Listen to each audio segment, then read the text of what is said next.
السلام علیکم۔ وعلیکم السلام۔ اچھا علامہ صاحب یہ بتائیے گا، آپ کے پاس بھی وقت کم ہے، آپ کو سیدھے مدعے پر آتے ہیں کہ حکومت کی طرف سے یہ بتایا گیا ہے کہ آپ لوگوں نے بار بار NOC مانگا ان سے اس جلسے کے لیے، اس اجلاس کے لیے، اس ریلی کے لیے، لیکن وہ کہتے ہیں کہ اس جگہ پر ایک امریکہ کی ایمبیسی نہیں، اس کے علاوہ کئی ایمبیسیز ہیں، تو اس طرح وہاں پر کسی بھی جو سیاسی جماعت ہے اس کو اجازت نہیں دی جا سکتی جلسے کی، مارچ کی۔ ابھی پچھلے دنوں پاکستان انڈیا کی جنگ ہوئی تھی، خود بسیں بھر بھر کر انڈیا کی ایمبیسی کے سامنے احتجاج کروایا تھا۔ اچھا دوسرا یہ کہتے ہیں کہ جب حماس کی اب صلح ہو چکی ہے ان کے ساتھ، اس کے بعد تحریک لبیک کا نکلنا بنتا نہیں ہے، ان کا آپس کا معاہدہ ہو گیا کہ جنگ جاری رکھیں، ہم یہی کہنے کے لیے گئے ہیں کہ ہم یکجہتی کے لیے آئے ہیں۔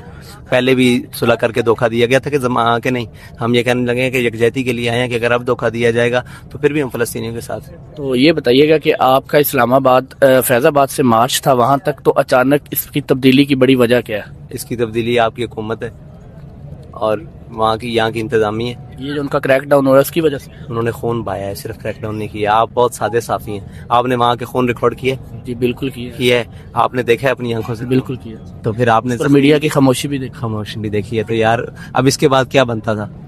اچھا یہ آخری سوال یہ بتائیے گا کہ وہاں پر جا کر آپ کا بیسیکلی ایک مطالبہ کیا ہو گیا؟ ابھی تک تحریک لبیک پاکستان کا مطالبہ کھل کر سامنے نہیں آیا۔ ابھی ہماری تو مطالبہ ہی کوئی نہیں ہے، ہماری تو یکجہتی ہے۔ یکجہتی کیا مطالبہ ہوتا ہے؟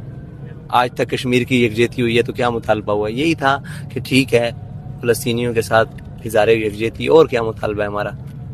ہمیں تو نکلنا ہی جرم بنا دیا نا۔ علامہ صاحب ایک بڑا پوائنٹ تحریک لبیک پاکستان کی طرف سے اٹھایا جاتا ہے کہ یورپ میں بھی مظاہرہ ہوا اس کے حق میں، تب کوئی وہاں پر رکاوٹ نہیں ہوئی، بندش نہیں ہوئی، پوری دنیا میں ہوا، لیکن پاکستان میں ہی رکاوٹ ہوتی تھی۔ اس کے بدلے میں حکومت کہتی ہے کہ وہاں پر کسی قسم کا نقصان نہیں کیا جاتا، جبکہ تحریک لبیک ہم نے کون سا نقصان کیا؟ ابھی یہاں تک پہنچے فی الحال تو ہم نے تو فلیکسیں بھی نہیں پھاڑنے دی، یہ جو عالم و سالم کی لگی ہوئی، ٹھیک ہے جی، تو ہم نے تو فلیکسیں بھی نہیں پھاڑنے، اور وہ ہوتے ہیں لوگ کہیں جوش میں آنے کے لیے، ہم نے کہا نہیں، ان کو شوق پورا کرنے دو، ان کا کام ہے فلیکسیں لگوانا، ہمارا کام ہے کام کرنا۔ تو آپ کی جو جتنے بھی کارکنان ہیں ان پر اتنے تشدد کے باوجود بھی